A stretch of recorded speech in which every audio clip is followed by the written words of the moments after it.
All right, now that the Wonder Festival 2020 in Japan is already underway, I'd like to share with you guys some of my top picks and favorite reveals of the entire festival, or most of the festival or convention. Okay, so let's start with some Transformers.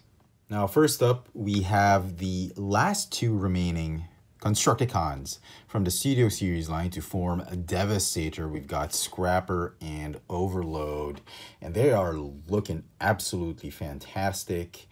The colors look great, look very accurate. This guy looks very interesting. I'm not familiar with him.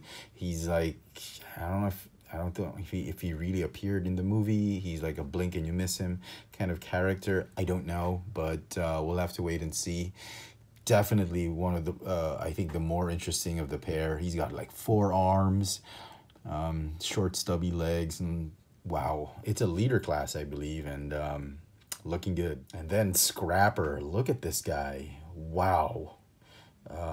Man, I love the alt mode. I love that one hand is like bigger than the other. This is going to be two interesting Constructicons.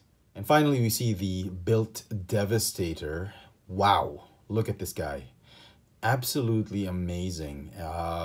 He's looking very big. I know he's still probably not the correct scale with the other Pseudo Series figures, but he looks absolutely gorgeous. And in this initial photo, you see right here is Rampage. And if you remember in the movie, Rampage was actually defeated by Bumblebee. And it was a yellow bulldozer that was absorbed to form the Devastator.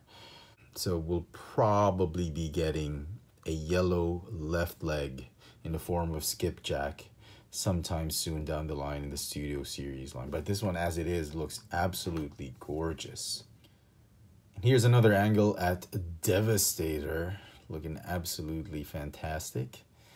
I wish they would have put more figures with him inside the display case so we could see how he scales. But as it is, I'm very happy with him. Next up is Masterpiece number 50, Tigatron, or Tigertron from the Beast Wars line, Beast Wars Masterpiece line. Looks really nice. I actually thought they would just repaint Cheetor, but the way it looks in that inset photo, he's actually much bigger than Cheetor and slightly smaller than Dinobot. I know I'm not anymore into the Masterpiece line, and this is a pass for me. I think I got out of the Beast Wars game, and it's a shame because this one's really looking very nice, and wow, look at the colors. They're really show accurate. Here's another look at the robot mode. I love the teal color on this figure.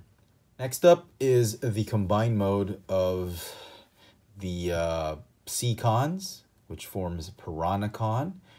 Looks really nice. I'm still iffy about this set, being that it is a heavy retool of Abominus and the Terracons, but the colors look great, very accurate to G1. I just hope he's not that skinny as some of the initial pics make him out to be, but so far it's okay. It's looking pretty good, but I'll have to wait and see about this particular set. And I hear it's a Generation Select type of release, so it's gonna be twice the price of a standard deluxe and Voyager class figures for just to complete the entire set.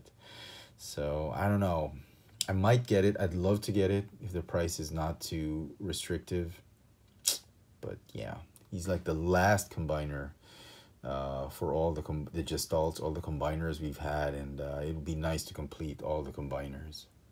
Next up is probably my favorite reveal, and this is, I'm hating myself for leaving the Masterpiece line, for getting out of the Masterpiece game.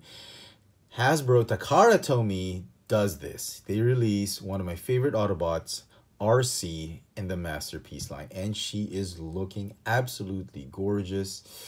I might reconsider and get this figure. I promised myself I would never get another Masterpiece figure or a movie Masterpiece figure because it was just so restrictive, price restrictive. It was just much of a chore transforming the figures, not a lot of fun to play with, but this one might just pull me right back into the game. As you can see right here, we have her in robot mode. Wow! Very, very close to the cartoon version of RC, and if I'm not mistaken, this is as accurate as we've gotten an RC figure over the last few years, and I am really, really tempted to get this one. It's probably going to cost, if I'm not mistaken, close to $200 out here in the Philippines. If you Manila, maybe if you're lucky you'll get it for like $140, $150, but I doubt it. It's at least gonna tax my wallet at least $180. Look at that alt mode. Wow, love the pink on it.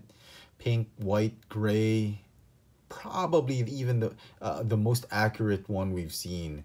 I mean, amidst all the third-party and Generations RC toys figures, this is by far the most accurate RC out there, and so tempted to get it.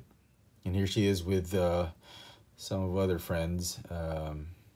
You get Masterpiece, Rodimus, Ultra Magnus. You get Spike in that suit that we got from Bumblebee. And obviously the Generation Springer and Blur there in the fray, which is not really Masterpiece figures, but they put it on display anyway. And there, another look at it. Wow. I think I'm going to get it. And just before we go, some notable mentions that didn't really make my top favorite list, but are still equally impressive, that was displayed at Wonderfest. Here we have the amazing Yamaguchi Cable. Wow. I mean, I got out of the amazing Yamaguchi game, but this one's just really, really nice not to go unnoticed. And here's another one. It's the Evangelion Evolution line from, I'm not sure if it's Kyoto. I think it's still Kyoto, Revoltech. And it's sort of like their take on Evangelion. Wow. I mean, look at this. I mean, it's a gray prototype, but even without the paint and colors, it's looking absolutely magnificent. Gorgeous, just gorgeous. Probably can't afford this thing, but still noteworthy. And last thing I'm going to mention are the the Cyclone Warriors from Robotech.